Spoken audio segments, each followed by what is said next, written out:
understand that you are training the AI to take your position.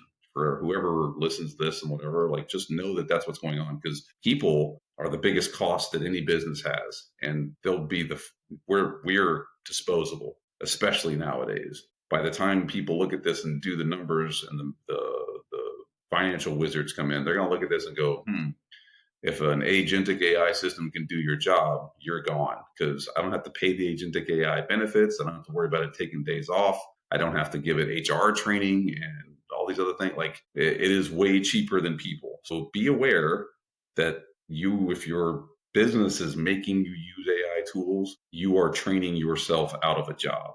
And like, just be honest about that. It may not happen tomorrow, may not happen in 3 years from now, but sooner or later, the cost equation is going to not play in our favor. It just is what it is.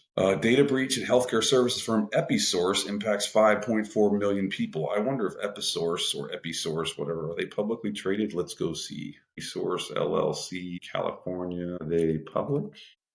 ETF. No, I'm looking for EpiSource LLC. So it looks like they are still private. Damn, because I was going to hope that was by the breach opportunity. Healthcare services firm EpiSource has been targeted in a cyber attack that resulted in a data breach impacting more than 5.4 million individuals. The firm revealed in a data breach notice. Let's see what the data breach notice has. I bet this came up on my Discord server. We'll find that out later, but that's whatever. Here's what they say. Let's see. An investigation showed that a, quote, cyber criminal was able to view and copy data belonging to, quote, some EpiSource customers between January and February. But last time I checked, it's fucking July, and we're just not hearing about this. Here's the quote from EpiSource. We quickly took steps to stop the activity. We began investigating right away and hired a special team to help us. Haha, Mandiant. We also called law enforcement. We turned off our computer systems to help protect the customers we work with and their patients and members, blah, blah, blah. The company said, noting that it is, quote, not aware of any misuse of compromised data. So buckle up. The information stolen by hackers varies from person to person, but it includes the typical bullshit: name, address, email, all stuff's been stolen 50 times over.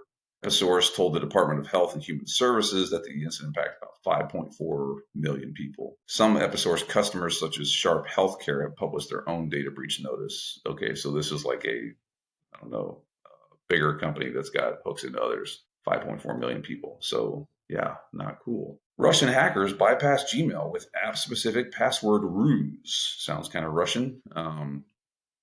Russian hackers posed as U.S. State Department staff convinced targets to generate and give up Google app-specific passwords. Dope.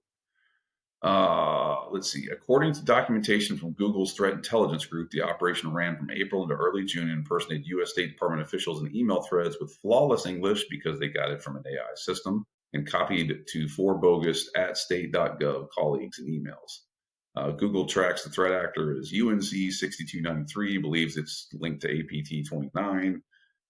Which is the Russian intelligence unit, BRU, etc. Investigators estimate the group spent weeks cultivating each target before pushing detailed instructions on the ASP.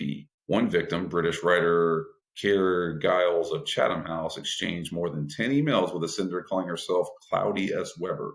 The messages arrived during Washington business hours and used email addresses that never bounced. Once trust was established, #0trust, via email back and forth, Google said the imposter sent a 6-page PDF on a fake State Department letterhead, instructing the target to visit Google account settings page, generate this app-specific password labeled ms.state.gov, and email the code back to, quote, complete secure onboarding. Fucking dumbass. With that code, the hackers gained persistent MFA access to the target's Gmail account. Wah, wah.